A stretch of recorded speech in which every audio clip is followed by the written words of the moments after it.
welcome everyone to the last at this year, 2021, crypto VC pitching session at InnMind. And this time we have special partners and guests of ours, Draper University, amazing team from San Francisco that is doing acceleration, incubation, and support for a lot of startups. And also we have other great partners and VCs. So as usually, I suggest to start with the short intros by the investor side, and then startups will go. So Daniela or Mohammed from Draper University, do you want to be the first to introduce the Draper's team and your main focus and criteria, and maybe also special purpose of your search today? Sure. So welcome everybody. My name is Daniela. I'm the admissions director for Draper University. And basically what Draper University is a pre-accelerator program in which we're looking for great founders to be part of our summer cohort session. So what we do at Draper University is helping you explore a little bit more about your business, help you grow, scale, and also connect with people from Silicon Valley. So we're very excited to be part of this pitching competition, because you never know, maybe one of you will be the lucky one to join us in our summer cohort session, full sponsored by Draper University. Awesome. And do you want to say a few words about scholarship? Sure. So our scholarship right now, normally the tuition for the program is $12,000. So we're kind of looking to sponsor this $12,000 into great founders to be part of Draper University. So what the $12,000 covers will be the accommodation in the campus for the 5 weeks that are the program that starts on May 23rd to June 27th. All the activities and events Draper University will do with you guys. So transportation, go to seasides or whatever. And some of the meals that are going to be for special events for you guys. And the rest of the extra expenses will be covered by you guys, but we're very excited to have you here. And we're very excited to give this prize to, you never know how many people.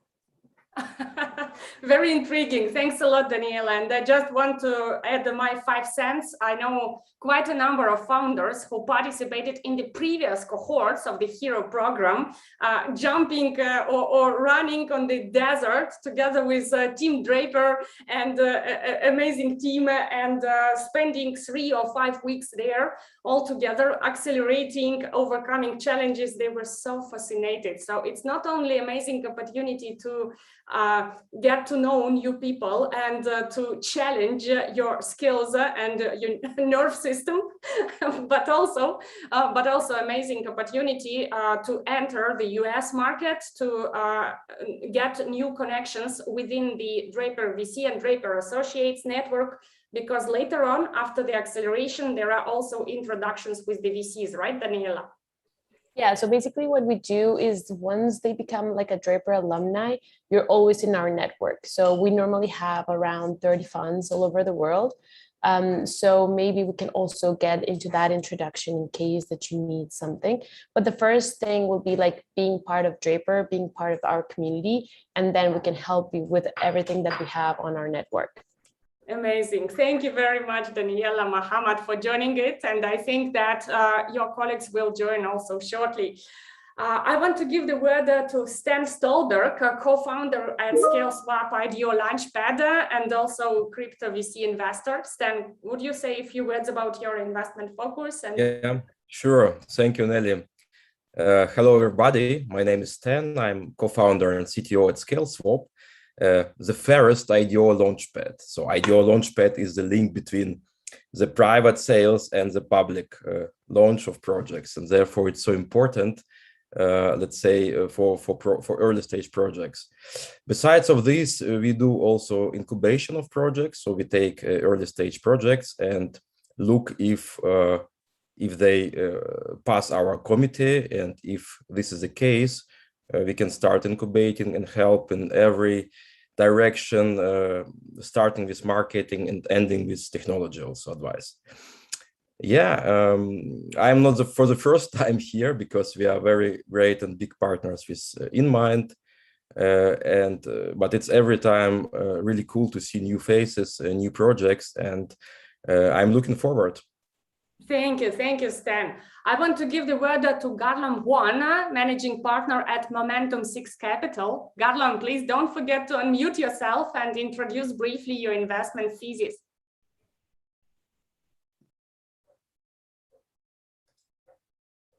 Well, okay, it seems that maybe Garlam has some connection problems or whatever, because I see him here in the room, but he can't unmute himself. So I think that instead of waiting, we will move forward, and when he fixes his internet problems, he can introduce himself. And also, guys, Jonathan Habitch, managing partner at Moonrock Capital, which is one of the leading crypto VCs in Europe. He has just sent me greetings to you. He's watching us on YouTube now. He can't join the Zoom session because he's traveling from Switzerland to Germany and has some connection problems. But he says that he is watching us online together with 800 other people right now in YouTube, and he will definitely follow up with the startups that are of interest for the Moonrock Capital. He's very, very actively investing in our deal flow, and from the recent session already invested in the couple of startups. So I suggest to start directly with the most exciting part, the pitching session itself. And the first startup I want to invite to pitch today is Edge Video. So please, the founder of Edge Video, Joe Ward. Yeah, Joe? Yeah, that's me. Hey, how you doing? Thank you, Nelly. Perfect. You can start your screen sharing. And please don't forget that you have 5 minutes. So pitch your project, and then we'll do Q&A. Thank you very much. Does that screen come up okay now? Excuse me, Joe. We see it like the mirror. Yeah. Yeah. That's cool. Version. Yep, hang on a second. It's very weird. Yeah. Okay, so we are talking about the, it looks fine to me. It's still mirrored. I think you need to adjust some Zoom settings. Yeah. Oh, right now it's perfect. Okay. Go on, Joe. Very cool. So, yeah, I just wanted to introduce the Edge Activity Token. Thanks, everyone, for listening in, and thank you, Nelly, for the fantastic job that you've done so far, and the team at InnMind. Edge Video we're going after a problem that I think is extraordinarily exciting, which is the ability to be able to solve a number of problems in the video space. The number one problem is that live streams are just really hard to find, and so it's crazy to think about how many live streams are happening right now, and yet they just won't come to you. And so that's the number one problem. And so the number two problem is the streaming costs are very high. So the higher the cost, the lower the resolution. Number three is the interactivity. So you don't know who's in a live stream. You can't search for them. They can't notify you. And so you can't view the profile. You can't interact. You can't tweet with them. And so that's a really gigantic problem in the live video industry. And last but not least, there's no real token in the media space. No one's tokenized the video sector, the media sector. So with Edge Video, it's like, well, let's find the live stream you're looking for. Let's build a platform. We've built a platform that's operational today that actually solves this problem. And we'll talk to you about how it's operational and how effective it is in getting into the market. But here it is that it's powered by the Edge AI, the Edge AI video player. And so the Edge AI video player enables live stream discovery. Think about that.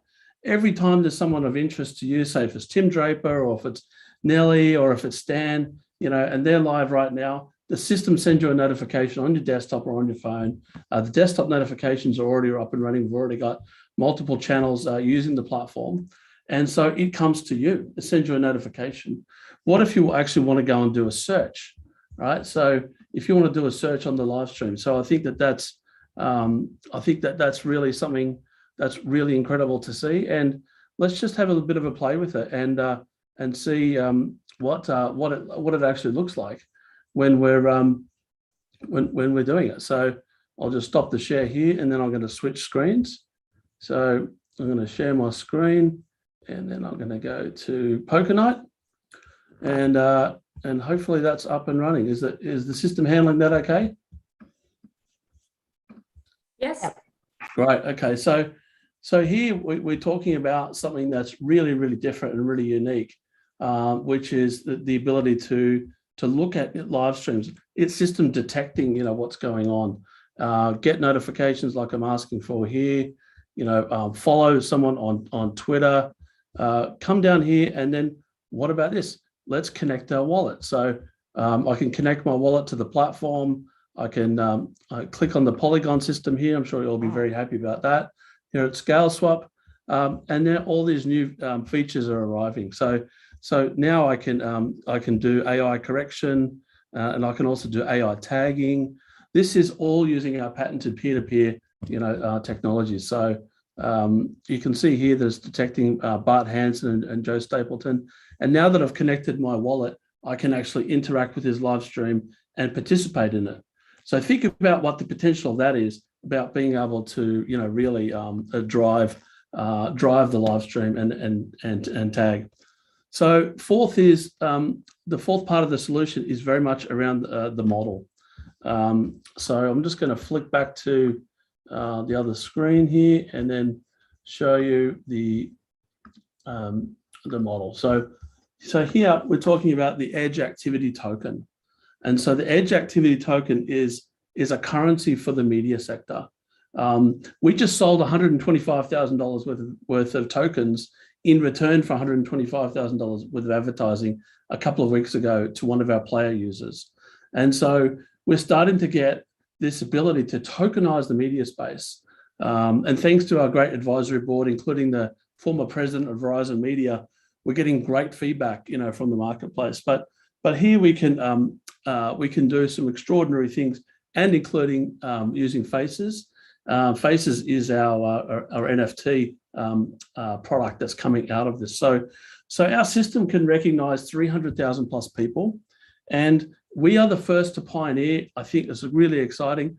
Watch to earn and tag to earn. If you think about what that means, is that we're paying people to watch video. I've just signed a contract where we've got a revenue sharing agreement. So we're sharing the revenue from the advertising, and we're sharing it with our token holders. So this is a potential absolute explosion. So connect your wallet, participate in the platform. The utility is incredible, and tag to add to our database. 300,000 plus people. So the utility is that you can the holders can spend ETH in the platform. You can get paid ETH, or publishers, like the big platforms, can also buy the Edge AI player and put it on their site, and they can use that. They can do that with that, and then affiliates like big stars can get paid ETH to push the publishers, to push the live stream. So this is a real ecosystem play and something that's incredible. Here's our first NFT collection, and they're called Faces, like that with the AI in the middle. So the Faces we're selling recognitions of people. So imagine it's Boris Johnson or any celebrity you can think of. 300,000 plus people we have in the system. So we can convert those to NFTs, and we don't need anyone's permission because we're just recognizing the personality. Okay, so that's something that's pretty cool. So now's a good time to do this, I think. And I want to quickly wrap up with some traction. So we've got a new channel today. Another announcement. We've onboarded the Humor Mill. So what's planned for 2022 in terms of new channels? Actually, is this slide is already out of date, and we've got another one coming next week. And so these channels, in terms of watch to earn. So if you think about gaming, you're playing to earn.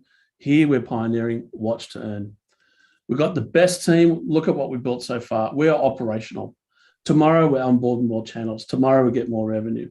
Our digital marketing team is going great guns. All of my network, my best people in media are on my advisory board. And the last thing I wanted to sort of leave you with economically is look at our competitors in the marketplace. So there's the Theta token, Live Peer, and the AOLs network, and look at the time they took to get to market. So, you know, Theta is a $6.8 billion platform, and it took them 32 months to get to 500 million market cap. But now AOLs launched this year, and 7 months are already plus 700 million. We own the patents, we're in the market, we're doing something unique, and we're first to market with Watch to Earn and Tag to Earn. Thank So you. Time is over. I'm so sorry. But no problems. We've gotten to nearly to the end anyway. So the tokenomics are there, and we're ready for any questions. And thank you for having us on. Yeah, Daniela, Mohammed, Harlam, please, Stan, feel free to ask your questions to Joe about Edge Video. Yeah, Joe, thank you. Stan here from Scaleswap. Thank you very much for the introduction. To be frank, at the first glance, it's really impressive because it's a real working product. It's not so often seen, right, in the blockchain ecosystem. And maybe can you please tell how, I mean, you overcome the bandwidth limitations, so all the issues what you normally have from traditional data centers. So is there some secret sauce or? Yeah, there is. So the secret sauce is that we have this patented M-regular edge computing network. And what that does is it really is the source between all the nodes being able to broadcast to each other and being able to grow the network and shrink the network so it can self-heal and self-organize with low latency. So that's where it all started when I raised $15 million to buy the patents out of Boeing, because I could see that they had the peer-to-peer model nailed down, and they were the best. It was the best patent portfolio in the market, and that's how we're solving the scalability problem. Okay, so basically you are really using blockchain techniques, right, to the distribution. Can I compare this a bit to IPFS, to the decentralized data? I mean, it's in that field. It's just that our system is limited to a specific number of connections per node, and that's the constraint that we put on the system in order for it to be able to scale. And also, it is very similar to blockchain, except that we're doing everything real time, so it's always streaming. And so we don't store things once they've been communicated. Okay, good. Yeah. And on top of this, you added some AI features to recognize faces and right. So basically, it's a player, content, and AI features, and it has the token now a utility. So basically, if I go to your platform and connect the wallet, I can earn tokens, right? That as soon as it's launched on this a platform called Scaleswap, then you'll be able to do that. So okay. So maybe you can because I was not really getting this point. So your token are now launched or not yet? So no, we're just about to launch it. So we're doing our private round now. Yeah. And then we'll launch on Scaleswap and Polygon, and then we want to take those token holders and convert them into super active users, and then take them on the journey of Watch to Earn. So, I mean, we've got 300 channels that we're going to be giving them tokens to watch, and then we earn cash for that. So that's the plan. And the tokenization is, I think it's the first time anyone's really tokenized the media vertical. I mean, it sounds really cool. So I'm looking forward to chat with you then privately. So to me, it's a really interesting product. We'll gladly introduce you with each other after the session, right after. Thank you, Stan, for your questions. Any questions from Daniela, Mohammed, Harlam? No? If not, you can follow up with the questions privately later on. Okay, so thank you very much, Joe. Great presentation. And I'm looking forward to make introductions after the session. Thank you very much. Thank you. The next one is the founder of Oxymoon Ventures from Switzerland, who is right now in Mexico. Yeah, right. Christopher Sengupta. Chris. Yes. Welcome everybody. Thank you for the stage, and thank you for your time. Thank you. You can start screen sharing your presentation now. And yes, please sure. Don't forget about 5-minute time frame. Don't make me stop you in the middle, okay? Right, try my best. So yes, we are very excited to introduce you to our NFT mobile runner game called Oxyapes on the Run. And yes, so it all started after I found myself investing in a lot of IDOs myself, and I noticed there are a lot of energy and momentum in the space. But there are a lot of meme coins as well. And don't get me wrong, they all have their space in the blockchain world, right? But for me, the real world impact was missing. So as I love to do like breathing exercises, being in nature, to get connected and re-energized, I wanted to do something in this direction. And yeah, so without food, experts believe we can live for 1 to 2 months, without water about 3 days, but without oxygen, like just for 4 to 6 minutes. So without oxygen, there is basically no life and humanity will collapse. So we all need to keep breathing. And for us to be able to do this, we all need our trees and the oceans. But the thing is it takes around, it takes to say deforestation, the time it takes to say deforestation, another chunk of forest the size of a football pitch is destroyed. So that's every 2 seconds, every single day, according to WWF. So as the total amount of sea life has reduced by more than 1/3 since 1970, and plastic is choking our oceans. So it's very urgent that we do something in this direction. And we already know the causes. Our seas and forests are overused and underprotected.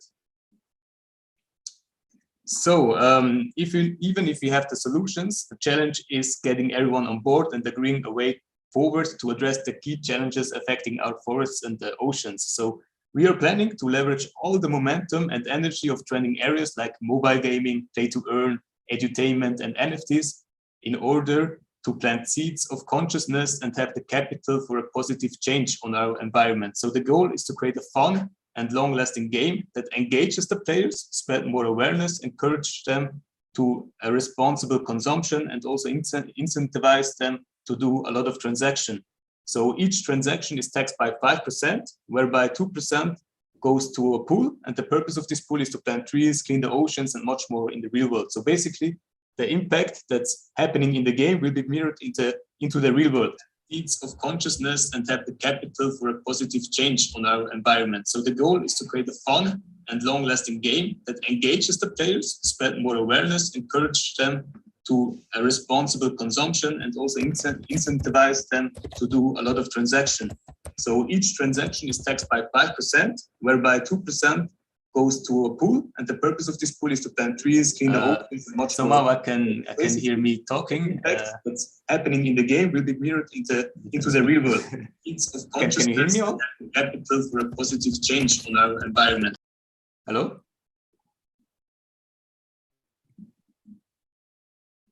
Chris? Yes, can you hear me? Yes, we can hear you now. Yes. All right. Great.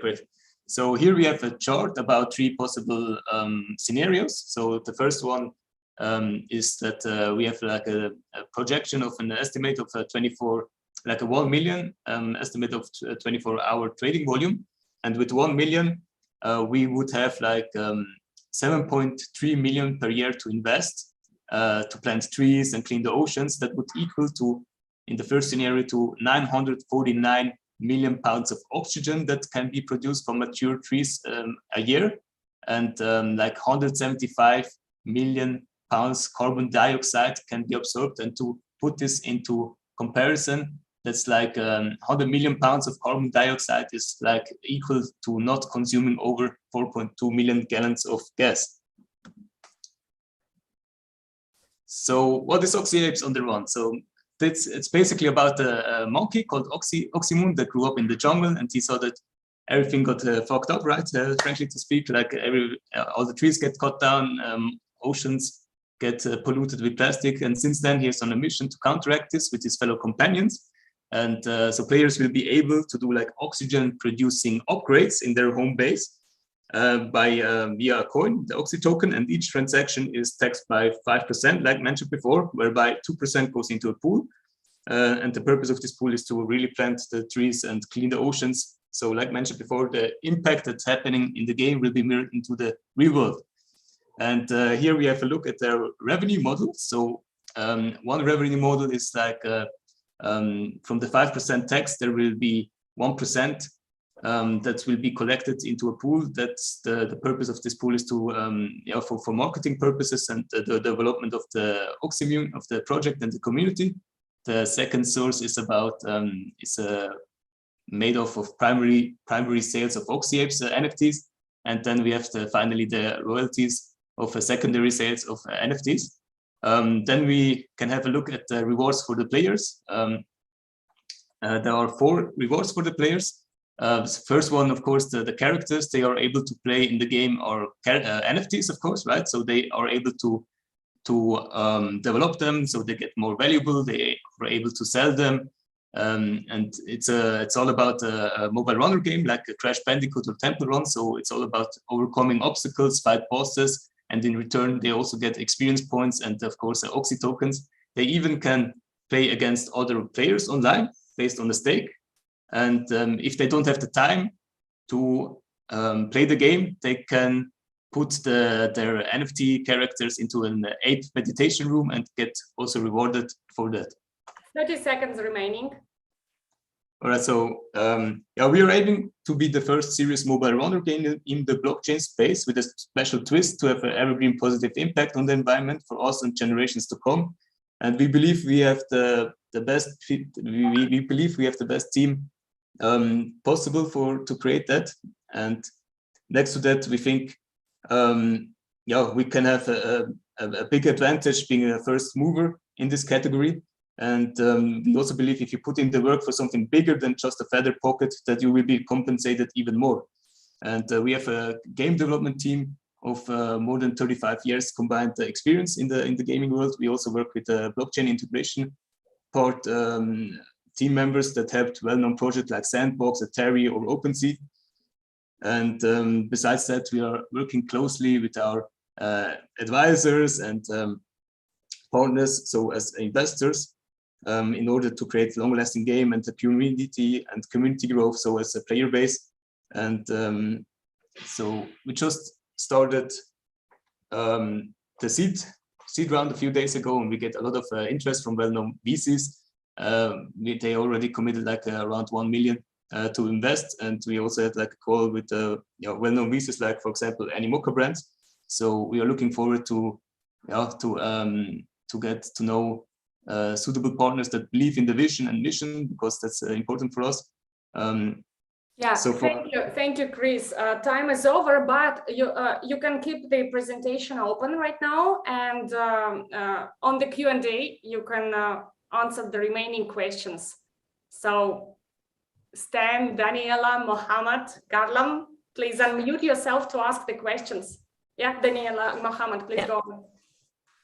Hi, Chris. So thank you so much for your presentation. I just wanted to know in what stage you are. Have you already launched the game? Hi, Daniela. So thank you for the question. We are working on the MVP at the moment. So we're planning to release that on the first quarter of 2022, followed by, or before that, the IDO. And then, exactly. Yeah, so I have a follow-up question. Thank you for presenting, Chris. So do you have any pictures from the game, just, showcasing what it'll be like? I understand that you're still in the process of developing your MVP, but, what it's going to look like? Yeah, so here we have like a little screenshot of the user interface. So it's all about the oxygen in the game, right? And those colors are also reflecting that. So here we have like a soft currency called the banana coin so far, and of course we have an in-game wallet, a shop where people are able to buy NFTs, and we're also planning like an exciting campaign mode with an exciting storyline. So basically they need to run the marathon section first to have enough oxygen to run the levels and to have enough chances to fight the obstacles and the bosses. So we make sure we have like an exciting gameplay loop that keeps the players engaged in the game. Awesome, yeah, interesting concept. Thanks. Yeah, thank you, Mohammed and Daniela, for your questions. And just a short feedback to Chris, by the way, not the question, but feedback. Indeed, Mohammed is right. It is very good to have a bit more of screenshots of your MVP, mock-ups, or anything that can show the real game, how it will look like. Stan, I see you also have the question, right? Yeah, I also have a question. Chris, can you please show the team? So who are working on this? So do you have a CTO team of developers? Yeah, exactly. So we have a game development team of around 10 people. So there are like different programmers, designers, and he's the product owner, Justin.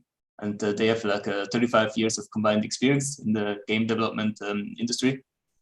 And yeah, so we're also working quite closely together with our advisors. For example, Samir is also the CEO, CFO of Omni, and he helped us with the token economics, and is also planning to help us with the game economics. So as they also are very committed to the vision and mission, chances are that they can also become like core team members. So time will tell. And you told that you are in conversation with Animoca brands, or you already have them as your partners? Yeah, we had a call with Even, and now we are looking for further steps to take. Okay. No, thank you. Thank you, Stan. Thank you, Stan. Thank you, Chris. Someone else has questions or not? No. Yeah, one last question, Chris.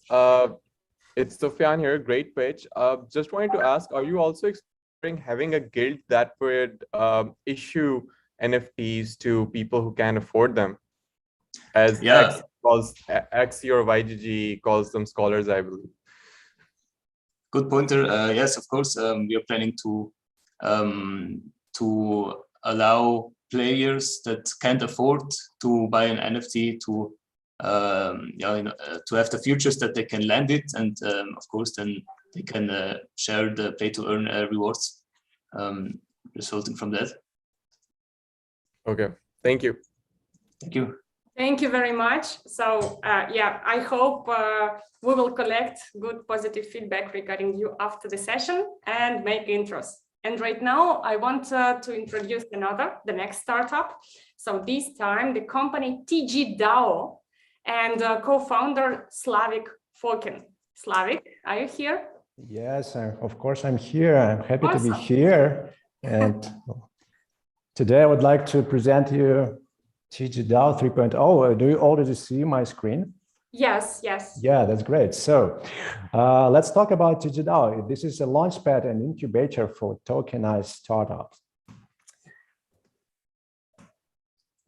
Sorry, I have, yeah, okay. So I would like to say that we are living in really interesting times. This year provides so many opportunities that have never been seen before. And of course, it attracts a lot of entrepreneurs to start their projects. Just imagine, 2,500 new tokens have been launched in the past 24 hours. That's just crazy. However, unfortunately, most of them, they are either done by amateurs who do not have a professional team behind them, or they're copycats of existing tokens, or what is even worse, they're frauds where founders disappear with the capital. How in this situation can retail crypto investors find good projects to invest, and what is even more important, to avoid scams? This is where the concept of launchpad arises. And this is how they usually work. A bunch of projects apply to be listed on the launchpad. If this is a centralized launchpad, they have some due diligence and they select those startups that are listed. And it means that they do the fundraising via the public sale of their tokens, and they have some initial marketing push. However, this model, it does not solve all the problems which I mentioned. And this is why we want to introduce the launchpad of the version 3.0. As you can see, our model is more sophisticated, but at the same time, it provides much more value both to startups and to investors. And what is different in our model? As you can see, we already have the applications from startups and we have due diligence. But here at this stage, we can still pre-select those projects that have a high potential idea, but do not have the team with all necessary expertise and skills to make it happen. And to them, we can provide the incubation program, where they get all the support needed to bring their vision into life. After that, it's not over. The project is still not launched because our investors community are those who make this decision. Actually, all community members, they can vote on whether to approve the startup or not. If they approve the startup, it means that it will be sold out because all the investors, they already made the decision to invest there. So this is only one of the advantages for the investors that we have. We also have the insurance fund that makes everyone confident that their investments will have some returns. Also, there is an ability to create and manage joint accounts and investment pools. And we have a unique system of reputation, which guarantees allocations to every investor. The difference with other launchpads is that usually they have tiers, which are mostly based on the amount of tokens an investor holds. We don't want to build a platform for crypto whales. That's why our reputation is based not only on the tokens amount, but rather on the value a community member brings to other members of the community. And this is something truly important about us, the community. That's why we are building something we are really proud of. This is a decentralized decision-making system within our platform. I can say it can be called a social network, but the design of this network is not for communication, but for decision-making. And this is what makes us really powerful. We have a rather big team which works full-time to bring our vision into life. However, this is not about our individual ambitions, because at some point of time, we are going to do this transition to the decentralized autonomous organization structure. Yeah, and we want just to give the ownership of the launchpad to our community members. We believe that it will happen in summer, because before that, we have to set up all the processes and to make it work. Right now, in December, we are working on the MVP, and it will be launched in 2 weeks. So we are pretty close to completing it. In January, we will do the public sale of our token. And in February, we will launch first startups on our launchpad. Right now, we are doing the private round of fundraising. I can share you a more detailed tokenomics if interested. However, I want to say that our round of fundraising, we target not only VCs, because we are also interested in bringing other startups as founding members of our DAO. So if you run any project, any startup who can be interested in this, feel free to message me, because we have a special allocation for partner projects. Thank you. That's all for now. Thanks, Slavik. You are perfect in time. Thanks a lot. And I expect a lot of questions here. So who wants to start? Thank you, Slavik, for that. I want to know, how much are you raising? In total, we are raising 1.5 million. And the purpose for that will be?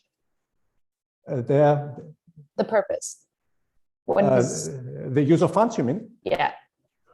I think I can share you this slide, but basically it's the technical development, yeah, because we have the technology behind of our behind our platform, which is pretty complicated. I mean, what I already mentioned, like a decentralized decision-making system and the social network and all that stuff, like it requires a lot of development for us. On the other hand, we will do the integrations with multiple blockchains. So the most part of the funds will be used for the development. We also have marketing activities, but they are smaller. So like the largest share is for the development. Okay. And how many investors do you have? We have 2 VCs and several individual investors for now. Thank you. Thank you, Daniela. Stan? Yeah, maybe I can ask Slavik. Hi, Slavik. Thanks for the presentation. We are from the same space. Right. Yeah, you know, Scaleswap. Indeed, we started with, let's say, very, very similar messages beginning of 2021, making the whole space more fair, getting rid out of big whales for small IDOs, etc. And therefore, we invented Scale Score as a system what has more dimensions than only the amount of token. So I understand that you have something similar in mind, right? So, yeah, that's right. I believe that we have. I'm sure that we have similarities, but at the same time, you also have this vision that it's not only about like holding the amount of tokens. So yeah, I agree. Okay, and I mean guaranteed allocation. So you know, I'm speaking now as a person who is inside launchpads, and we launched several projects already. So therefore, I know all the problems of these things, because you can really tell a lot, but things are guaranteed allocations only for small number of people, nevertheless. So do you have some special sauce or some special? Well, yeah. Actually, we have a special formula which assumes that even if you hold just one token, it can give you some allocation. I mean, that actually, as I said, it's not about the number of tokens that you hold, it's about your reputation. And the reputation, it depends on completely different factors, mostly related to the community. So if you have like the minimum amount of tokens, you can have it. Of course, your allocation may be not so big compared to other investors, but it's still guaranteed. Yeah, so I mean that you will still have some share. Okay. Yeah. Interesting. You know, you are competing now against our last research showed around 200 different launchpads. And I mean, as we started beginning of this year, it was maybe 20 of them, but now there are 200. It will be a challenging time. So, but I wish you good luck. Well, yeah, I absolutely agree with you. But the thing is, the number of projects that are going to be launched, it always goes up all the time. So I think that there will be market for everyone. Yeah, let's hope. I mean, we need to see what next year will bring to us in terms of, you know, this crypto winter speculations and all these things. But I am for this. Yeah, right. So good luck. Yeah, thank you, Stan. Perfect. Thank you, Stan. Thank you, Slavik. Okay, let's move forward. And right now, I want to give the word to another startup. This time, the startup from Dubai, Safehamsters League. And we will have finally female co-founder presenting it. So Hannah, please, guys, everyone here meet Hannah, co-founder at Safehamsters. And I think she also has some colleagues here, right? Yes, 2 of my colleagues will help me to answer the technical questions and numbers after my speech, and one of the colleagues will show the presentation while I'm okay, perfect. So the mic is yours, and I'm super happy to see finally female co-founder in the crypto space. Okay, hello guys. My name is Hannah. I'm the co-founder and the CBO on the Safehamsters League. 2 of my colleagues also here. So the topic I want to talk to you is the GameFi. Games, it's the very huge market. And according to the study by Newzoo, 1/3 of the world populations are addicted to the game. And more than half of them prefer mobile games.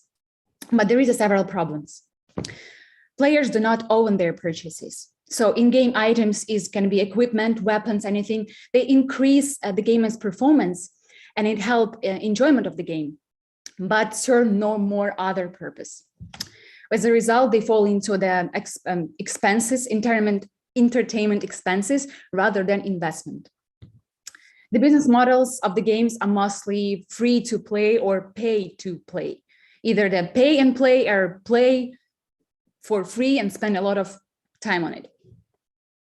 In new directions, play to earn can change this current situation. That's why the GameFi becoming so popular. And the concept is actually very simple. The users can earn real money while they play in the games. This trend was set up by Axie Infinity. And even only this game for now already have more than 300,000 people playing game. That's why other games start to appear. Our team decided to combine all of the good stuff about gameplay at the play turn, and this is Safehamsters League.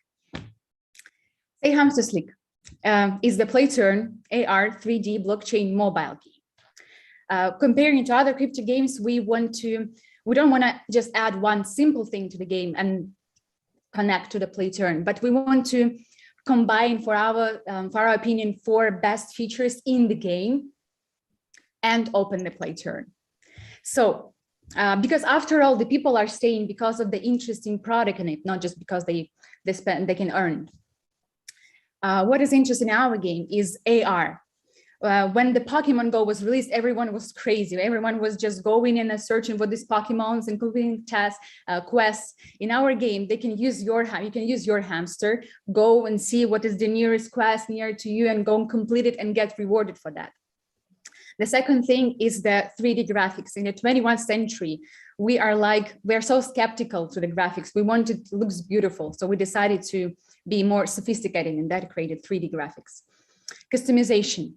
Many people played the game called The Sims because you can create your hamsters. Everything depends on you, your imagination. In our game, your hamster is totally your imagination. All the things in the game. She's an actress. So yeah, I just did the whole work. This is my whole work that is working. What happened? What happened? Everything is okay? I can continue? I think everything is well. I think some people accidentally switch on the microphone. So guys, please be careful and respectful when others are pitching. And yeah, Hannah, please continue. I will prolong your time. Sorry. Yeah, so customization. In our game is your hamster is totally your imagination, because in game items everything is NFTs. Even the hamsters itself is NFTs. What is the good stuff? You can buy this NFT, you can earn money with it. And when you got bored or you want to change it, you can sell it on our marketplace, which make people spend more money in our game because they know that they will return their investments back. Playing with the real people, P2P. Why the Clash Royale are so popular? Because you can invite your friends, you know your enemy's skills, and which make you spend more time in the game, which to want to improve your character, to upgrade it, and to win your enemy. In the future, the hamsters will unite into the clowns. It's going to be championship. In the metaverse, hamsters can go and maybe to the store and fix his weapon. It can even own the land and build anything what he wants on it. At the moment, we right now already have the working product. We have the MVP version. You can download it from the Google Store, the Apple Store, but it's the MVP. And with the MVP version, our metrics is already more than 4,000 downloads from 91 countries. 600 people are playing our game per day and spend approximately 37 minutes per day in a game. And it's barely with no marketing. So we have the community with 70,000 people, which are really following our project and waiting when the play turn launch. So according to our forecast, these indicators may increase when we start spending money on marketing and when we open the play turn and connect our token to the game. The business model of us is B2C, business for customer. We build several ways to monetize it, which will allow us to improve our product and upgrade it further, such a commission from the NFTs marketplace, such as in-game NFTs sales, it's a commission from each fights. And it's in-game sales. It's going to be advertising and the banners because of the AR mode, so the brands can be there. We're the team with the crypto enthusiasts. Now we have 4 co-founders. We love our product. We have 18 developers. Half of them are the game developers. Half of them are blockchain developers. Right now, we're raising funds for development support and marketing. So we're raising $5.1 million. The price on a seed round is going to be 0.0075. And after that, it's going to be IDO. It's going to be 0.015 cents. And in the end, I want to say that we don't want to create just a simple game with the simple techniques. We want to create a game universe, AR, with the complex. We want to show the market that the complex stuff can be also used by ordinary people in many countries and continents. Thank you so much. Anna, thanks a lot. Great job, really. Great pitch. Questions? Please go on. Questions to Alexander. Hi to all. I'm Chief Operational Officer at Safehamsters League. So all questions about tokenomics and other, I can answer to you. Can I start? Yeah, of course. Yeah, sure. Yeah, thank you, Hannah. Hi, Alex. Can you please tell a bit more about token utility? Maybe I missed the point. Main token utility is buying NFTs for upgrade your heroes. And one of the killer feature in our game, we have damageable NFTs. So user or gamer need some token to repair their NFTs for better preparation for next battles and tournaments. And you are using some standard NFT format like ERC 721, so you can really, trade this on secondary market, or it's only a game thing?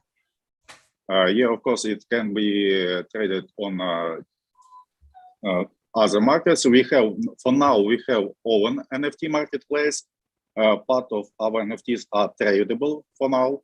On our first NFT sale pack, we sold 300 NFTs of our heroes for almost $1 million in our token that will be used previously. So main utility for buying NFT tokens on our marketplace, but it has ERC 721 standard, so it can be sold anywhere.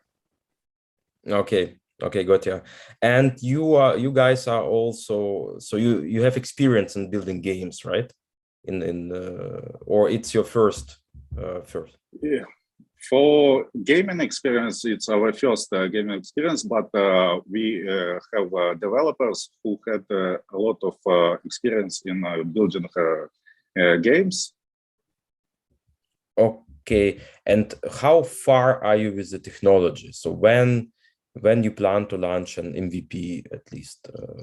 Our MVP version is ready now. Hannah, ask please Alexei to play our MVP demonstration. I send it him. No, it's already MVP already on Google Store and Apple Store. You can download it, but okay. There are already 4,000 people playing it at the MVP version, and guys are growing in numbers every month. It's cool. And does this MVP already has blockchain features included? So no, for now, no blockchain features not included. Blockchain features will be included from API, from off-chain decision that will be used on Android and iOS, and combines with our NFT platform, Hamster Finance, where users can get their rewards directly on blockchain. Cool, thank you. No, I really like the concept, and especially the fact that you have something already, what can be used, what can be played. And I understand that to enrich this with NFT functionality is not, I mean, technology-wise, not really rocket science, so it's doable. doable thing. Yeah, would be cool to speak after, and it would be interesting to speak also about launch on Scaleswap. If you are, yeah, of course. Thank you. Thank you. I see questions from Draper University also. Great presentation, guys, and it's great to see your traction. I think we'll schedule a follow-on call. No questions here for now. Oh, that's okay. So thank you. Short and efficient here. Amazing. Thanks. Yeah, thank you very much, guys, from Safehamsters. Great job again, Hannah, Alex, and thank you to investors.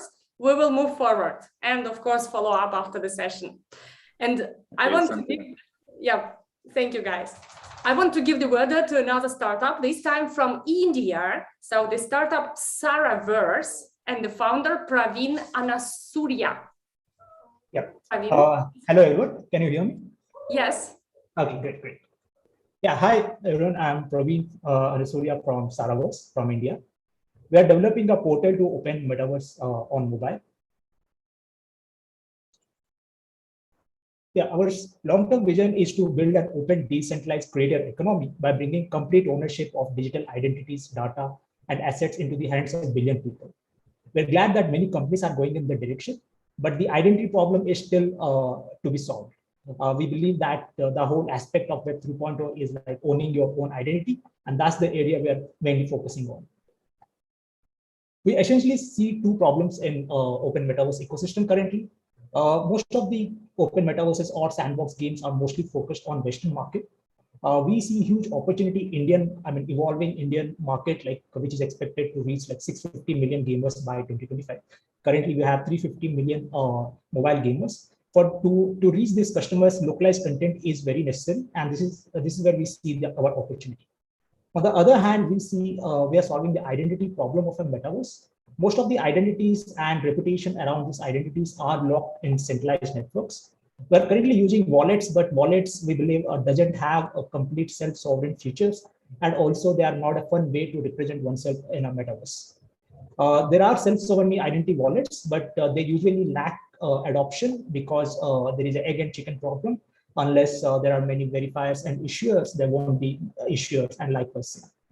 To solve this problem, we are taking an ecosystem approach.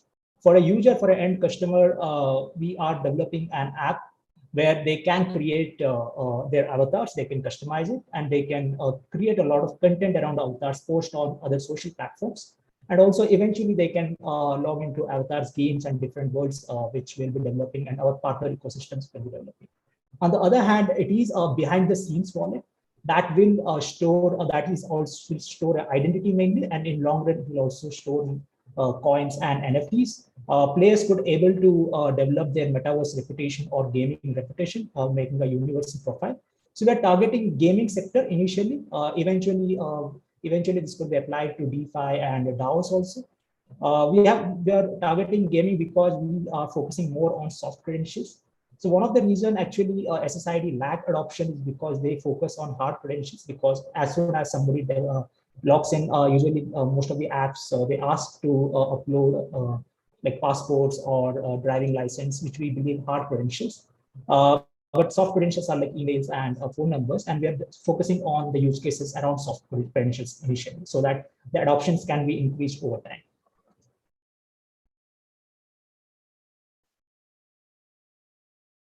So on the other part of stakeholders, we have issuers and verifiers. Mainly we are onboarding game developers, game publishers, media houses by leveraging digital land. So basically, this gives a perspective that like we are not one company, but we are a community who are developing Saraverse. Saraverse is a mix of native and non-native experience. It's a mix of sandbox and also a launcher. So on native experiences, we will have experiences mainly built around no-code tools. But we also believe we should not limit developers to no-code tools, because in some way we are, it's not a completely open metaverse. It's still closed by limiting with the no-code tools. So we are making it open, like people developing on other tools, launching on other platforms can also link to our ecosystem, mainly to our identity ecosystem and to our economy. We are focusing on India first, which is a growing market, which is expected to around 650 million Indian gamers, which is growing at a rate of 38%. Also, in-app revenue is also going at 54%. There are 100 million crypto wallets in India right now, out of which around 20 to 30 million unique adopters would be there, users would be there. And we're also building on India Stack. Basically, it's a national identity system. This all and currently India Stack is also being adopted by other Southeast Asian countries. So it also allows us to expand to other Southeast Asian countries. So we're taking India is because like usually metaverse economics usually work in developing countries. We have seen that with Axie Infinity, mainly how it worked in Philippines. On a revenue channel, we have B2C, like selling digital assets, land seeds, selling premium packs and entry fees. On B2B side, we aim to work with brands and celebrities. We're already working with few media houses to launch their NFTs, which are linked to Saraverse. And eventually, we'll be opening a marketplace where creators and game creators and also artists can also earn revenue. So this is our roadmap. Like we started in October. So we 20 seconds, Praveen. 20 seconds. Yeah. So recently we received a grant from Polygon and we raised 70K from one investor. We are currently talks with other investors like Adam Draper of Land Ventures, and we'll be launching our land on Q1 next year. So this is our team. We are a team of 3 co-founders, having worked with multinational companies, and I work with gaming companies and media companies. We have gaming developers and blockchain developers and identity researchers on the team. Currently, we are looking to raise $3 million as seed. We are currently also raising pre-seed using Safe. Using seed, mainly we are using token method. And our utility mainly covers governance, minting, access, NFT purchase, and gameplay rewards. This is our token distribution channel. Yeah. So anybody who's interested can reach me at Praveen at Saraverse. Nice last slide. Thank you, Praveen. Thanks a lot for your pitch. And please, questions to Praveen. Praveen, can you go back on the slide? Correct me if I'm wrong, but you're giving avatars identity. Is that right?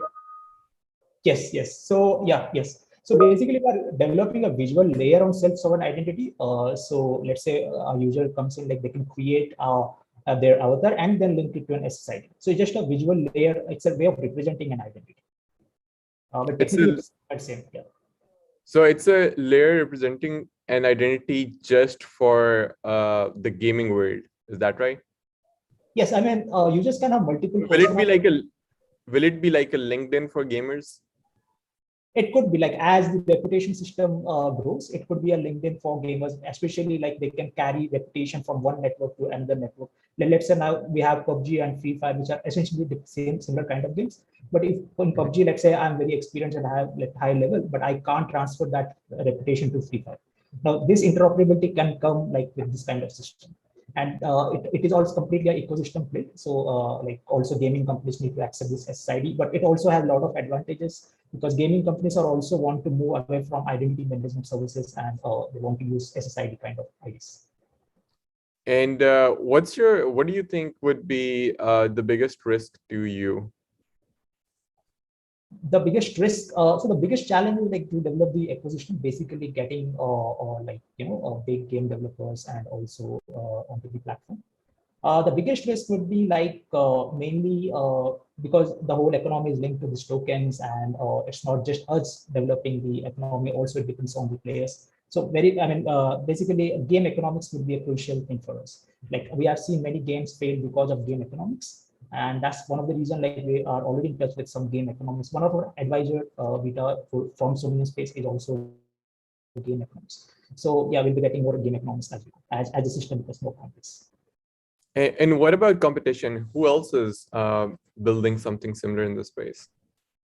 Yeah, so there are different open metaverses like Sandbox, Decentraland, but they mainly focus on ownership of assets. We are focusing on ownership of identity first. There are other company called Crucible, like they are focusing on this kind of identity, but they are going through a DAO route. We are mainly focusing through our land system. So there are differences. There are some similarities over there, but and there are big companies like Ubisoft who also want to get into this kind of system. And There is another company called Forte, which doesn't focus on identity, but they also act like a publisher, like they basically sharing the same economy to all the game companies. Thank you, Praveen, and a great pitch. Thank you. Also, congratulations on the Polygon grant. Thank you very much. Thank you. Any other questions to Praveen? I have a question. Sure. Praveen, thanks for the presentation. Stan here. Can you please update us about the state of your product? So what's the state of technology? Oh, currently we have developed a proof of concept like a couple of weeks back, and where actually we created the functionality part of changing the clothes, changing the assets, and logging into different worlds. Right now we are working on the UI UX part of it, like working on the characters. Characters are very important. We are coming up with different style of characters. Currently there are 3 different styles: Western style, Magna style, and Oriental style. We are trying with coming up with new style of avatars. So we are working with few character artists. So in Q1 we'll be launching the map, which we are currently developing, and in Q3 we'll be launching our app. Q3 2022, you mean? Yes. In Q1 we'll launch the map, like with the digital land, like mainly showing the community, and after that we'll go for public share of the lands. So in first glance, you are working more on this visual side, right? So different avatars, and then you will switch on a blockchain part. But how? So you put an avatar into an NFT, right? So this is the main approach, or maybe I misunderstood something. No, we're not like right now. We're not like doing avatars as NFT because we want to launch on Play Store, and we are looking for mass people to adopt it. So it will be free. So they can, once they create their avatar, they can connect it to an SSID, which will be free for a user. So this is right now we are working on the framework of SSID. Mainly we are considering SSID frameworks like Sovereign Foundation to build on it. Yeah, I mean the blockchain part will come mainly on the SSID part, the identity part. NFTs, Play to Earn will come later down the line, because we also have to comply with the regulations and rules set by government in India.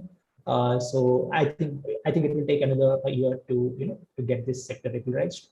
After that, we'll enter. First, because we are focusing on the social aspects of it, we need like network effects, because it's an MMO game. Unless more people join, it won't be fun for people. Okay, got you. And this proof of concept, it can be already tested. Yes. I mean, it's an app actually. It's an APK file right now we have. So it's just like changing the clothes and changing the assets. Okay. Yeah, got the it. functionality part we developed. Yeah, thank you. Thank you, Stan. Thank you, Praveen. Really great presentation and very beautiful visuals. Just a reminder that right after the session, we will one more time ping and send your profile, speech decks, and descriptions to each and every investor and Draper University member who is here in the chat, and all those who are investing in tokenized crypto startups from InnMind network actively. And then we will follow up with the interest with interested parties. So I expect deals to be happening and closing within a couple of weeks. Usually that is how it goes after our sessions. And right now I want to invite the next startup to pitch. Startup from Netherlands, Open Food Chain.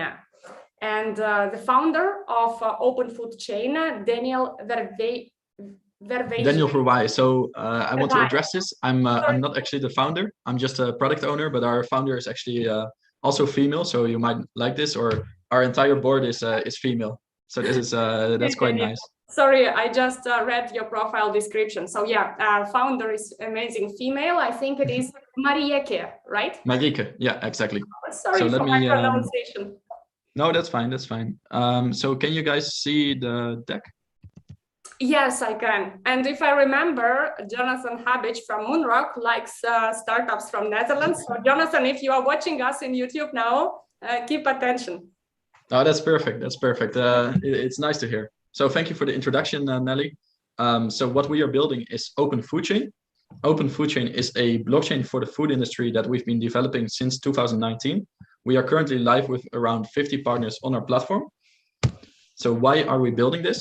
The food industry has many problems, but we noticed that two major problems that really need to be addressed. The first one being consumer trust, and the second one being business inefficiencies. So for consumers, 75% of consumers do not trust the labels of the food products that they buy.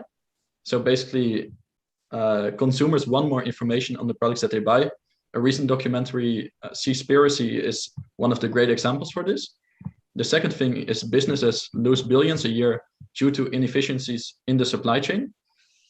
So how do we want to solve this problem? Is Open Food Chain. Open Food Chain is a public blockchain-based traceability platform that tracks products from farm to fork. We connect the entire supply chain together with all the different supply chain actors uploading a small set of data. This connects the supply chain together and makes it transparent and immutable, giving consumers insight on the journey of their product. This is another slide to basically illustrate how Open Food Chain works. This is a current food supply chain. It's quite complex. All the data silos within the supply chain are not connected, and there's a lot of lost revenue due to inefficiencies. What we want to do is we want to simplify the supply chain and make it much easier by connecting all the different supply chain actors together by uploading a small set of data. So here you can see from farm to consumer. This is already live within Juicy Chain. So Juicy Chain is our implementation of Open Food Chain within the juice industry. We have around 50 paying partners that are part of the platform, and the partners together have around 25 billion revenue a year. So this is kind of what separates us from other projects such as VeChain, Origin Trail, that we have actual adoption. And I think that's also that's one of the big benefits and really one of the things that you need when building a food provenance platform. So the core team, the team that is building Open Food Chain, we are a team of 20 based in the Netherlands. Our founder has a long experience within the food industry, and this is also one of the reasons why she started the project initially. Since we've expanded quite a bit. The first cash flow, or basically the first pilot of Open Food Chain, was built in 2019, and this was funded by some of the corporate partners. So the corporate partners definitely see the value of Open Food Chain for their businesses. This is a selection of our partners. So these are some of the partners that we are currently working with or have a signed agreement with. And highlighted can be Ahold Delhaize, which is one of the biggest retailers in the world. Refresco, one of the biggest independent bottlers. Especially if you're familiar with the Dutch market, I think Ahold Delhaize and Refresco are huge names. Eckes Granini is big in the German market, and the World Bank, of course, is an enormous party within the food industry and within the banking industry. So how are we going to launch this? So Food is a token that powers the entire ecosystem of Open Food Chain. We are currently raising around 2.94 million. We want to raise 480,000 in the seed round. The seed round is targeted to strategic investors that have value for adoption in the food industry. So for example, food industry insiders, people from the World Bank, they have the first priority when it comes to the seed round. The private round is targeted at venture capitals that have token sale expertise. And the launch round, we want to split across different IDO platforms. So for example, Scaleswap would be one of them, or could be one of them. The token distribution, I'm not sure how, I think this is better to look at after the call or after the pitching. And this is also a bit more insight of how we want to use the pre-sale funds. So right now we have Juicy Chain live, and that is our solution within the juice industry. With the pre-sale funds, we also want to launch the platform into the soy industry and the fish industry and onboard more partners there. The token sale allocation. So this gives a bit of an idea of how long the tokens are going to be locked. So especially for the token pre-sale and the exchanges and liquidity, the vesting period is quite short, but basically the founder tokens are going to be locked for at least 2 years. This is the token release schedule.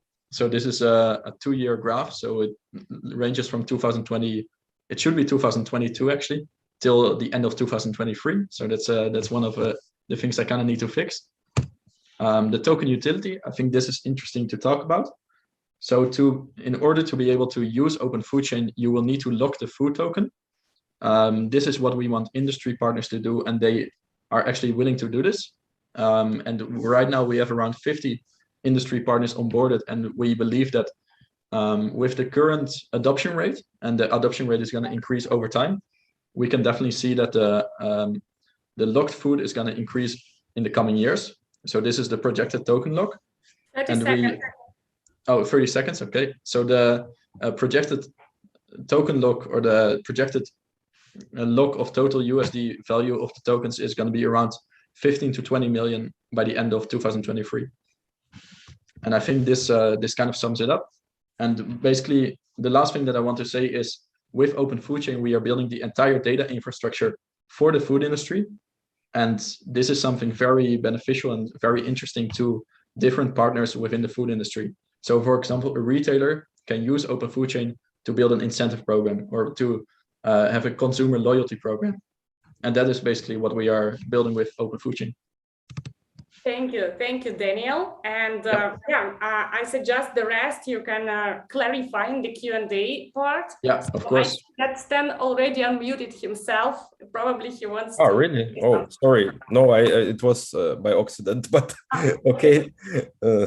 Yeah, Daniel, cool presentation. Thank you. Yeah, thank you. Really solid project. And I understand the value of the project. I'm curious. So you started with corporate, right? So the corporates, let's say, paid to develop this proof of concept MVP. Yeah. And this is not what you meet every day, to be frank. Yeah, of course. I think that's also what kind of separates us. And this is also why we didn't do a token sale back in 2017, or we did think about basically starting it then, but we wanted to make sure that our concept is actually working for the corporate partners before we actually take it live and actually think about doing a token sale and building the ecosystem. Great. Do I understand correctly that you already have some revenues from the product? Or not? So basically, we do have revenue from the product, or basically the corporate partners, they pay for implementation. We are basically discussing several revenue models for the future, and we want Open Food Chain. So Open Food Chain is run by an Open Food Chain foundation that is already set up. That is going to be a non-profit organization. So eventually it's going to be a non-profit, but the food token will be what is funding the entire project. Okay. And what blockchain are you using? So currently we are building on the Komodo infrastructure. So it's a layer 1 solution. The Open Food Chain is a layer 1, but we are building with the Komodo infrastructure, and they are basically also helping our development team. Our development team is around 10 people, and basically together with the Komodo team, we are building this up. But as far as I understand, the product is even more than MVP. It's a really first version, and it can be used. You only need to, let's say, to design the tokenomics to launch the token, and so you have the token economy within the project, and then you can scale up onboarding retails and users. And as a user, what do I get from the product? So as simple, not as a retailer, but as simple user. So basically, I think right now it's quite focused on business to business, or definitely basically gaining more efficiencies for the business to business partners in the future. And we do have this in a roadmap. I can send you the roadmap after, basically how we are going to involve consumers. But we definitely see the food token being used for incentive programs and also loyalty programs. And just in general, the data infrastructure within the food industry is right now is just very complicated. And this is kind of what we want to solve. So even something like a simple data verification can be done by consumers in the future. Okay. Yeah, good. Yeah. We at Scaleswap are really interested. So let's that's great to hear. Yeah, let's chat after. Yeah. Thank perfect. You, Stan. Thank you. Any more questions to Daniel and Open Food Chain? No, I think Stan covered everything. Okay, thank you, Daniela. Daniel, great pitch. Thanks a lot, and we will follow up shortly. Perfect. Thank you so much. Bye-bye. Thank you. And the last but not least for today is the startup from Ukraine, DeHealth, and the team member of DeHealth, Mihailo Sitalo. Yeah, thank you guys. Hi, Daniel, could you please stop sharing your screen so I can share mine? Thanks. Sorry about that. My screen. I also would like to draw your attention that we are also in the movement of having female co-founders. We have one of our co-founder female. Okay, so let's get into it. What is DeHealth? DeHealth, excuse me, I think. So what is DeHealth? DeHealth is basically a protocol that unites all the medical entities you can think of, such as insurance companies, hospitals, diagnostic centers, together. And, sorry to interrupt, Mikhail. We can't see the slides. You can't see the slides? No. We see your YouTube page, but not the YouTube page. I must have shared the wrong screen. What about now? Right now, yes. Okay, cool. So what is DeHealth? Yeah, as I said, we connect all the medical entities together, and so they will share the same format of storing the data that would let them to communicate easily, freely, and in a cheaper way. What are the problems that we are solving with this protocol, and what are the benefits that we are bringing to the infrastructure and to the world as a whole? So let's say the first problem that we are solving is that the medical data is wasted. I'll give you my personal example. That's why I basically the part of this project. So I travel a lot, and I usually live in Berlin. But there was a time I went to Ukraine to visit my friends, and I had a pain stroke. I went to the hospital, I underwent all the examinations, and the doctor told me that I have to do a small surgery. It's not urgent, but must be done. But I lived in Berlin, and I had to come back soon. And I said, okay, fine, let's give it to me, please. Every piece of information I have on my disease. And I went to Berlin. I went to the doctor. I showed everything to him, and he told me, yeah, okay, I see the problem, but you have to do everything from the scratch. So in Berlin, in the hospital, I actually redid all the procedures, all the examinations all over again. So it's a waste of money, it's a waste of time, it's a simply redundant, yeah. And with this protocol, we will solve this problem. So if there will be two hospitals in Ukraine and in Berlin connected to each other, the doctor in Berlin could just simply access all my data within a couple of clicks and within a couple of minutes. And I didn't need to do these procedures all over again. So this is the first problem. The second problem that we are solving is actually, it's not even a problem. It's a kind of problem, but it's more of a benefit, because we will sell all our data that will be collected on our platform to any interested parties, such as big pharma companies, research institutes, you name it. And what's interesting on our platform that users, so the patients will actually benefit out of the sales, because that's where blockchain kicks in. And because we are based on the blockchain, everything is transparent and everything is open, and this data will be sold as a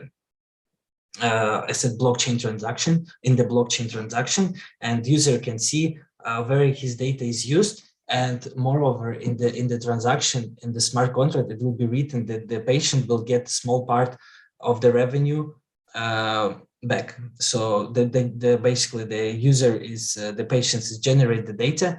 The data will be sold later, but the user will get small part of the revenue.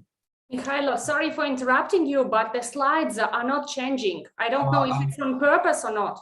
I'm sorry. Can you see it now? Yes. Okay. Well, yeah. I don't have much time, I know, but let me then start from here. Okay. What was I saying? Yes. So there will be a benefit for our patients, and we also solve a problem of a gray market in healthcare data, because how it's done now, the hospital the research companies such as, or the big pharma companies such as Pfizer will go to a hospital, they will buy the data from the hospital and it's theirs. They can use it and then resell later, and the hospital will not benefit from it. But in our case, all the data will be on the blockchain, and everybody can see all the transaction done with the data. And we will program this protocol in that way that patients will even get some revenue, not from the first sale, but from the sales after. So it's a kind of a royalties for data.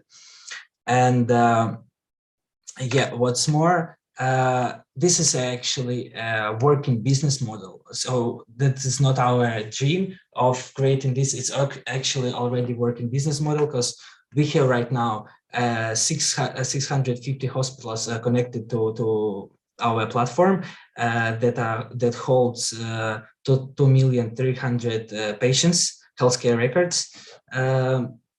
And they already have a buyer for the data. The Genesis system. It's an American company that does some research in the onco field, as far as I remember, and they're interested in that data.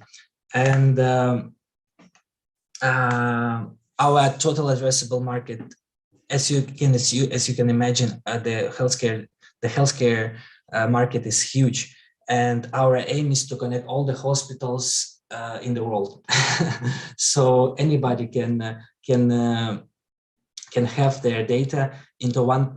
So anybody that will generate, I'm sorry for this confusion, but anybody that any piece of data that is generated in any piece of the world will be stored in one place and can be accessible by anybody, by doctor, let's say. So the doctor will see the patient's data that is generated not within the same clinic, but within the whole world, basically. And this market is huge, actually. Our tokenomics, so we had to close our private round because we've already raised some funds, but we've raised it like as in terms of money, and now we are looking for a smart money that needed, that we will use for our expansion and marketing, let's say.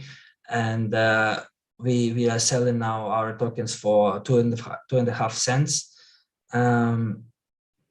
And yeah, that's about the tokenomics. And we only need like $750,000 because we have almost everything set up. We just need to grow. We have already some partners in the crypto fields, and not only in the crypto field. We are partners of eHealth. So Zdorowia in Ukrainian. They have it's a Ukrainian government system that in the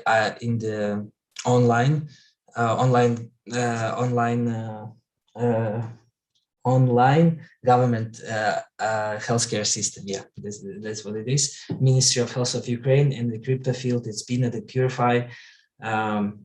We have a pretty big team. We have like 56 people in our team, but here on the slide you can see only people that are working on the DeHealth HLT network. I probably forgot to mention that DeHealth is not only DeHealth HLT network, it's DeHealth HLT network, it's an umbrella brand.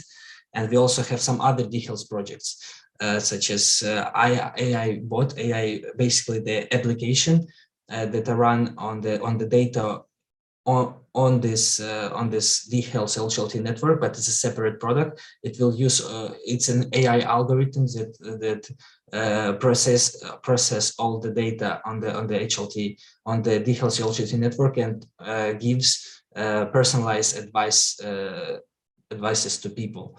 We also have some wearable, some fitness trackers that we are developing that will directly send the data to the patient's healthcare record. And yeah, thanks a lot. I hope I didn't take much time. And here on this slide you can see contacts. You can contact us anytime. Thanks a lot, Mikhailo. Considering interruptions, you were perfect in time. So any questions about the health, which has quite an impressive traction of more than 2 million health records? Hi, Mikhail. So I want to know a little bit more about your competition, like who's your competitor and why you're different from them. Mm-hmm. our competitors are not on the blockchain. That's the main feature. So our competitors is kind of Apple Health and Apple Health Kit. So they have the, as you probably used it, any fitness application you download from the Apple Store, you can share the data to the Apple, and it will create and it will give you a card with all your water consumption, pulse, and whatsoever. So we are trying to do basically the same, but more advanced, with not only like the basic data, but with also hospitals examinations, and we will use a blockchain. So that's how we are different from them. We will use a blockchain, and it will this way we will gain more benefits and a competitive advantage, that our data will be stored in a secure way, in the most secure way as of today. And it will create an open market, because because Apple can sell the data of the patients to any company, and you won't know it, because it can be done privately. But on the DeHealth, you can open up the blockchain explorer, and you can see all the transactions are done with your data. So that's our competitive advantage from the players. It's also, besides Apple, there are also Apple Health. Besides Apple Health, there is also Google Health, but they create more of an infrastructure products that again are not on the blockchain. So also I wanted to know a little bit about your expanding plan. So right now, where are like the majority of your information, your data? So majority of our clinics and patients are based in Ukraine, because we are a Ukrainian startup, and we already took like 20% of the Ukrainian market, and we want to expand. I think we have some connection in US, in Israel, and that will be our first countries to expand to.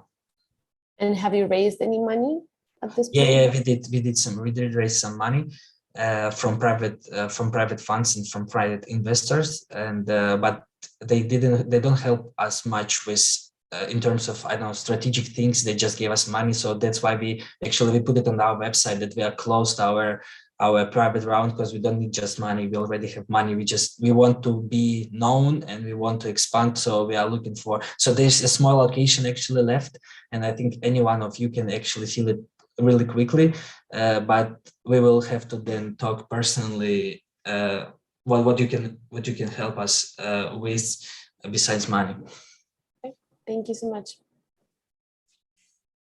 Okay, stand here. Hi, thank you, Michael, for the presentation. Or Mikhail. Everything works. Yeah, everything works. So I understand that you are basically now on the stage where the product is more than MVP, right? It's maybe even beta version. It's working. And you already has the blockchain part also integrated, right? Oh, that's the thing. Yeah, that's the thing. So we've up and running. We have this platform here, the Askep.net. It's our daughter company, but it's not yet on the blockchain. So that's what we are doing now. That's why we raised funds to hire some blockchain developers that will help us to integrate blockchain. We already have an architecture there. It's in our white paper. It's a bit complicated because it will be a mix of private blockchain and the public blockchain. So the data will be hashed on the private blockchain and sent to the public blockchain. But we need this to develop right now. But yeah, it's working, but not on the blockchain yet. Okay. And do you have the roadmap when you expect the first MVP on blockchain? Yeah, it's a good question. So you just started, right, with blockchain development? Yeah. Recently, I think for 3 months, we were thinking of these benefits of our competitive advantage, what we can do, because we already have this platform that is working, and we wanted to differentiate ourselves in some way. And we've decided that, and we also research on the typical problems of our competitors, and we've come up with that. We not come up with, but we've actually realized that the big problem is the security of the data. These data sets are hacked like on a frequent basis, and it's very costly. As far as I remember, one healthcare record of the patient worth like $400 or something like that.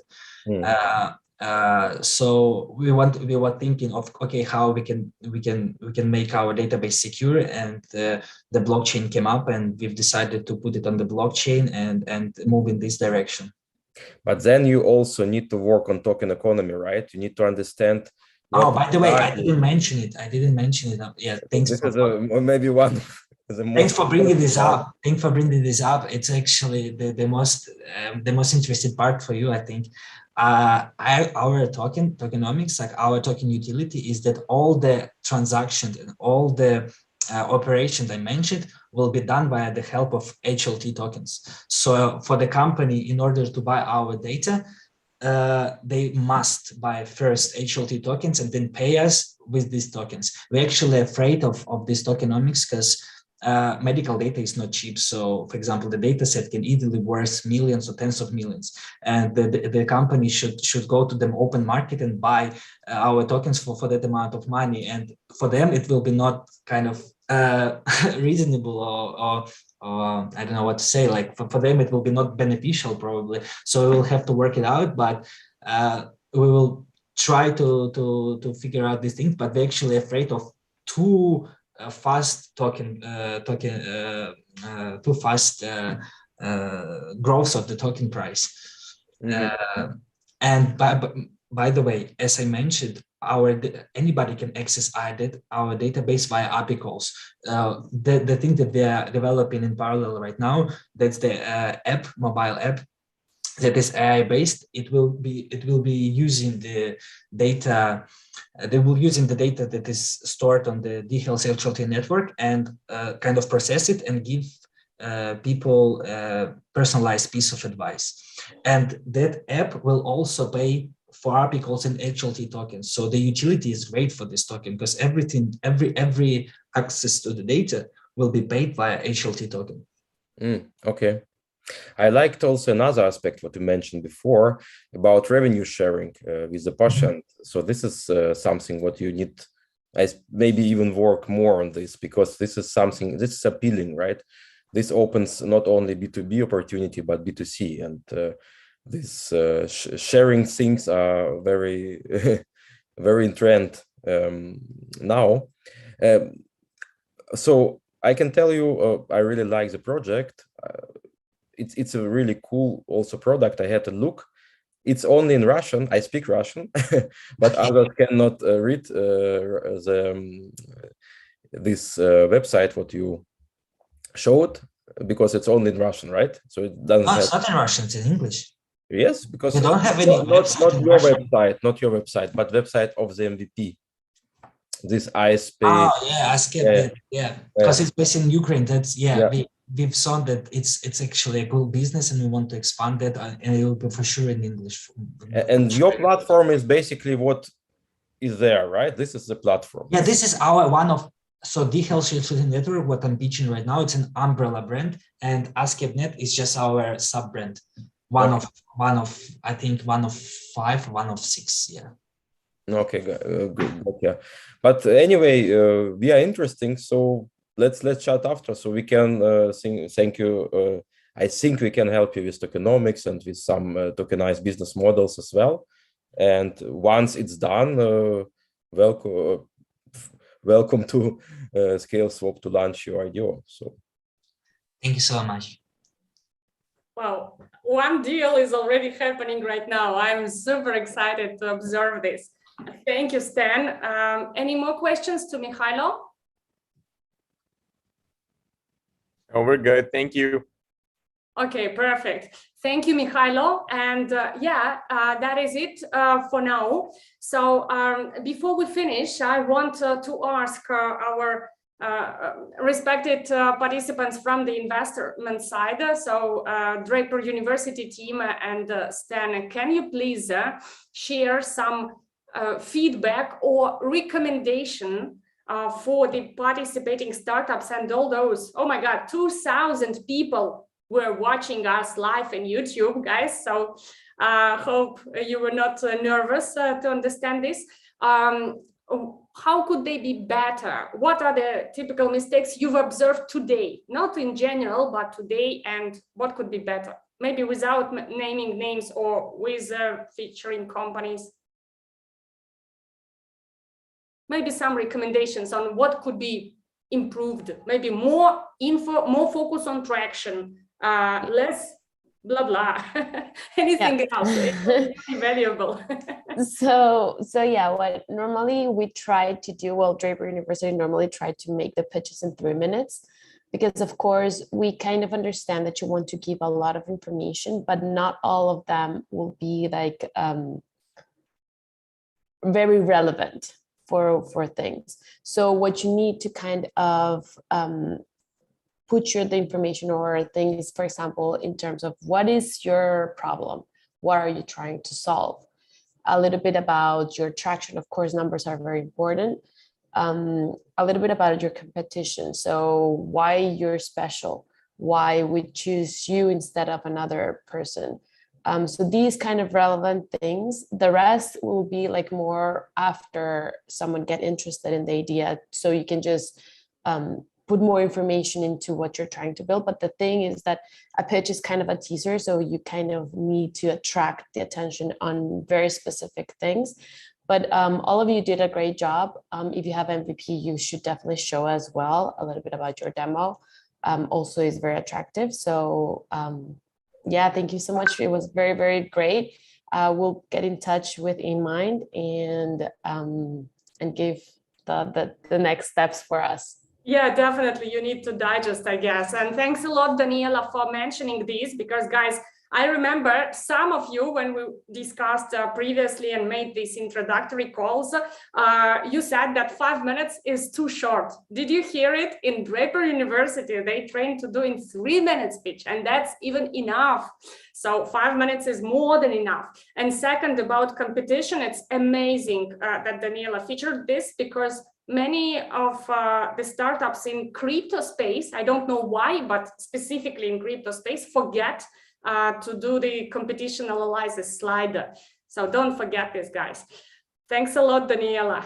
Any other recommendations? No, I think there were great pitches for 5 minutes, and pitching in 2 minutes is a different ball game. That's more of an elevator pitch. But I think in 5 minutes, everyone did a great job. Just a little more talk about your competition is definitely handy, but in terms of walking us through your business models, your tokenomics, and what you're building, I think it was pretty clear, which is why we didn't have as many questions. So great job. Amazing. Thank you. Then, Mohammed, did you want to add something? Yeah, I think Daniela covered already a lot. I liked all the pitches, and I respect everybody who pitch, because it's hard work, and I was on the other side many times, and I know sometimes you want to tell much more than it's within this short time. But maybe because this is blockchain, let's say conversations, maybe you can speak more about blockchain utility, token utility, tokenomics, all these parts, because for a blockchain project, it's very important. It's essential. So it's a most important part. You can have the best product, but but if this is not clear why it needs to be tokenized, then yeah, it doesn't make a click. I agree with Stan. Stan, thank you for bringing that up. Yeah. Yeah. Other than that, thank you very much. All cool work, and yeah, respect and good luck. Thank you, Stan. Mohammed, did you want to add anything? Yeah, I think everybody, I think covered it pretty nicely. The pitches were quite good. One recommendation that I'd give was that a few of the slide decks were, maybe there was too much text in the slides, so that was a bit confusing in the sense that you couldn't really get what the founder was trying to explain. So maybe just making things a little simpler. Also, I might be cutting out. That might be my internet. Sorry about that. But yeah, great pitches, everybody. Good competition. Thank you. Thank you, Muhammad, and thank you, everyone. So, guys, prepare your luggage bags because in a few days, I hope we will get feedback also from Draper University and invitation who will go to the Silicon Valley Hero program of Draper University in May. Yeah, 5 weeks acceleration program together with the amazing team and investors, and of course Tim Draper. He's super active and excited about this. And thank you very much, Stan. We will get your feedback. And guys, I'm really happy to see, especially this time, that in the chat in Zoom, you already started exchanging contacts with each other. So just a reminder for startups, if you have seen today some projects that are complementing to you, that are potential partners, potential R&D partners, marketing partners, collaborators, let us know. We will introduce you, because it's not only about getting in investors and external partners, but also about BizDev, and gaining more traction through new connections. So thanks a lot, and I hope it's not unrespectful. I just got this baby girl, 2 months old, and she was so excited to listen to the pitching session that I had to keep her in my arms, not to create noise. Thanks a lot to everyone, and good luck. We will follow up shortly with everyone. Thanks a lot. Thank you. Thank you, everybody. Thanks for having Bye, us. guys. Bye, guys. Thanks, guys. Bye. Great presentation. Thanks, guys. Cheers.